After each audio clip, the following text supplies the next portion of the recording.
चाहिए देश का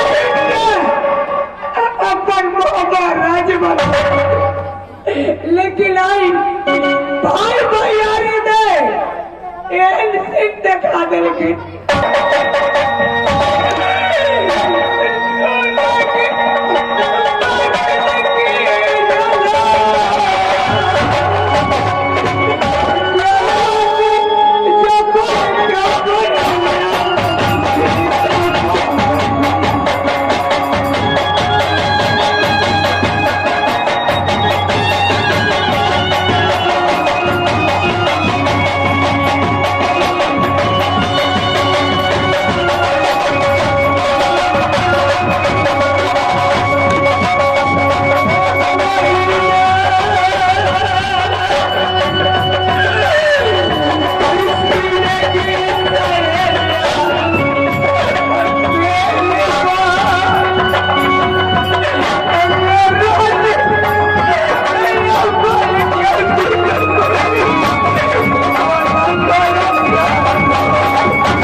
सदन सहनी के भाजी एक पागल के रोल पर 3100 रुपया का पुरस्कार किया है।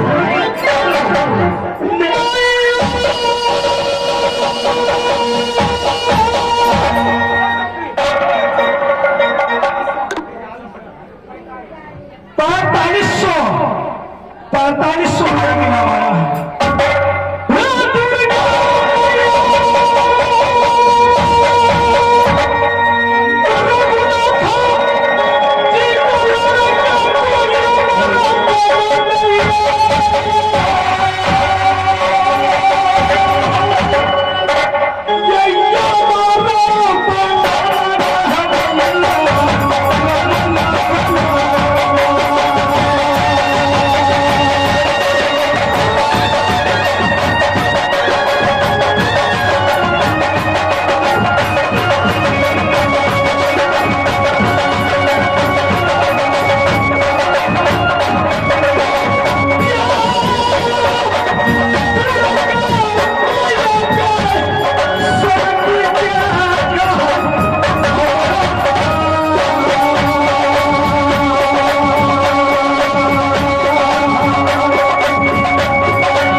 ऐसा कैसा मेरा नसीब है जो माँ घरीद गुजर रहा है और माँ घरीद नहीं मुझको खा रहा। माँ घरीद खा रहा था तो मैं समझता ही दुनिया से चला गया है। टेंशन नहीं रहेगा चाचा चाची को। मैं चाचा चाची कहीं नहीं मिला। अब क्या होगा मेरा चाचा चाचा?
अब नदी गंगा में डूब के मरूंगा।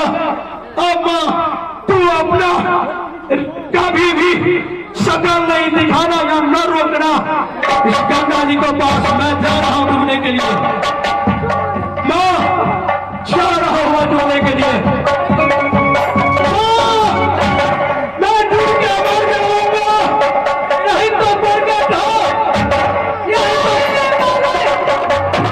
तुम क्यों डूबना चाहते हो? माँ देखिए संसार का समाज माता बहनी कभी भी किसी पर विश्वास रखिएगा तो बस साथ देगा। वो किसी देवता पर विश्वास रखिएगा तो साथ देगा, नहीं विश्वास रखिएगा तो साथ नहीं दे सकता। आज मैं सर पटक के मरने के लिए गया, बाघ हरिण गुजरा लेकिन मेरे को कुछ नहीं हुआ। नदी गंगा में डूबने के लिए चला तो हो गया लई मुलाकात तो भैया।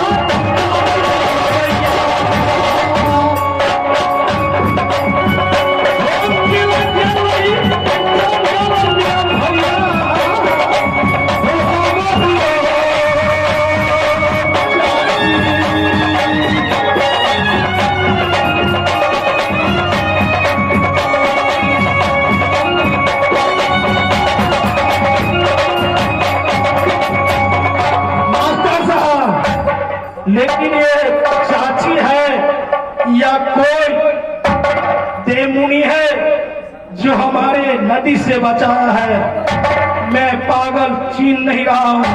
लेकिन मैं बाबू, हाँ मैं तुमको ये पूछना चाहती हूँ, बताओ कि कौन सी ऐसी आफत आ गई ये नदी गंगा में डूबना चाहते हो?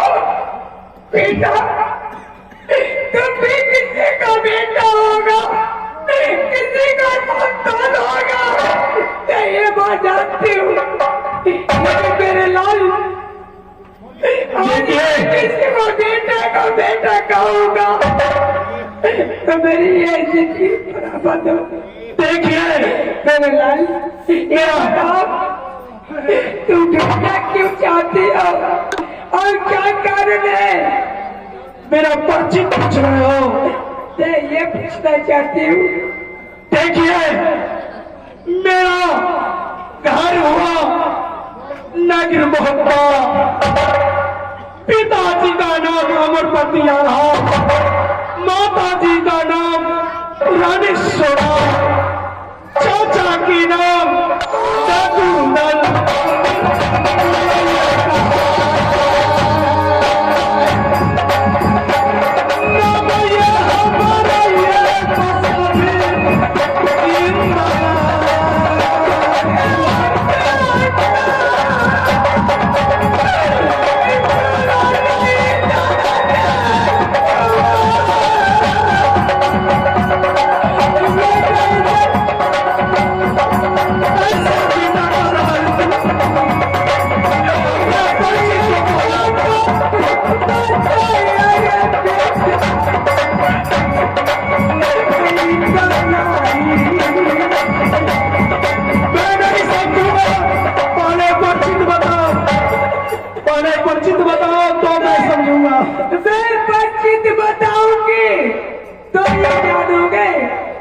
मेरी लाश परिचित बताओ।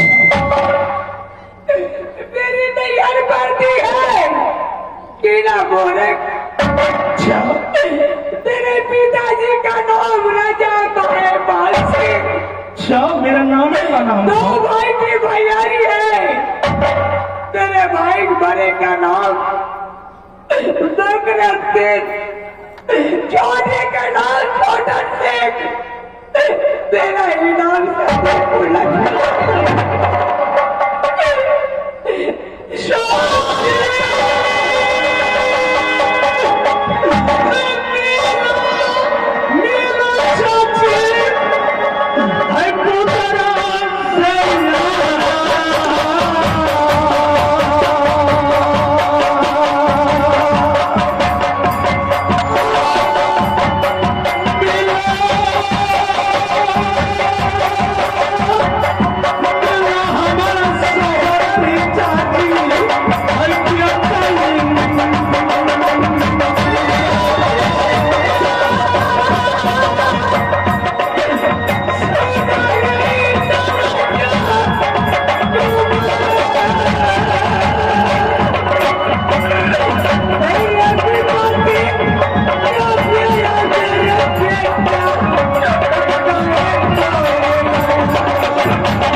बेटा इधर बेटा तुम राजकुमार होकर के पढ़ने निकले वाला मिडिल स्कूल में ये अभागिन के पीछे क्यों चलाया? चाची ना रहेगा चाचा उधर मोहब्बा में, ना रहेगा इधर मोहब्बा में। अरे बेटा ये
मैं मिलाऊंगी बेटा, शांति रहो।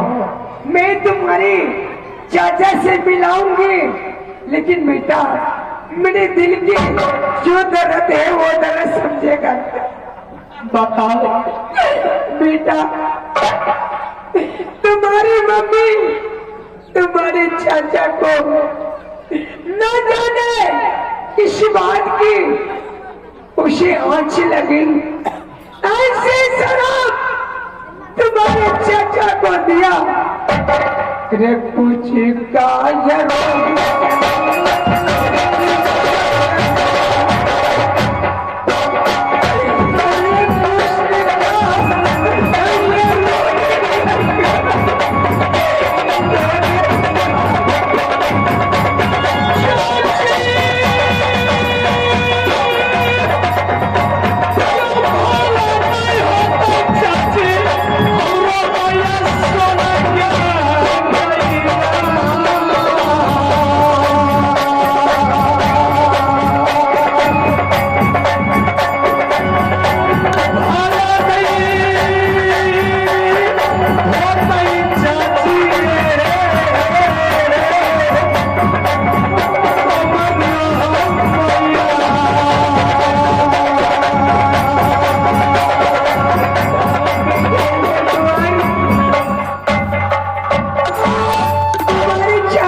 उनकी साथ रहती हूँ।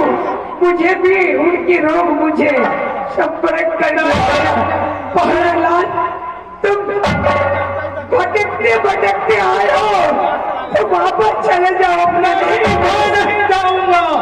चले चाचा से मिलो। मेरे लाल नहीं माँ, मैं नहीं जाऊंगा चाचा से मिलो। कोई तरह की बात हो जाएगी। तुम्हारी माँ कहेगी कि मेरे गोपनी ने मेरे बेटा को ऐसा भेजा। माँ, बेटा ओ माँ को होना चाहिए। इंदर कुमार मेरा चाचा वाला कुछ तेरी माँ करती हो तुम वापस। नहीं माँ, मेरे पाँव मत मार। और चाचा वाले कुछ मेरे देखने हो जाए।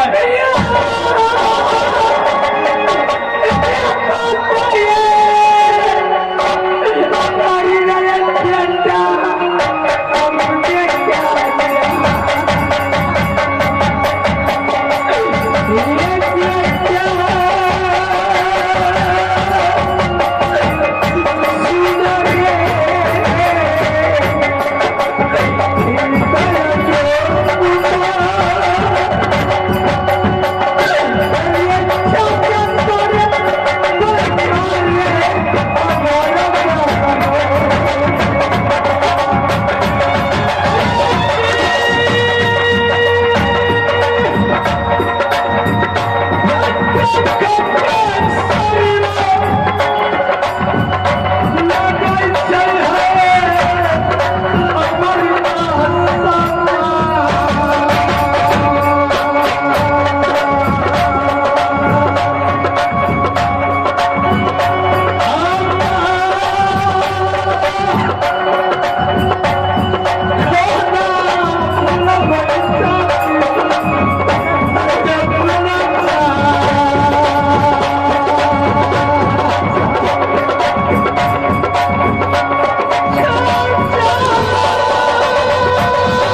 तुम्हारा पैसा साथ दिया, लेकिन तुम ये भेज है चाचा, और संभालेगा महाराज। चाचा बाबा में दो ही सिर का आता है चाचा, और सिर में से जोड़ा टूट जाता है चाचा, तो आधा किलो पर भी आ जाता है चाचा।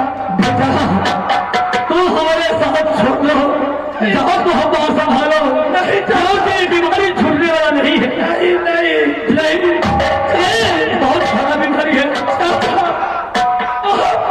अरे छोड़ने के लिए तो छोड़ने के लिए करो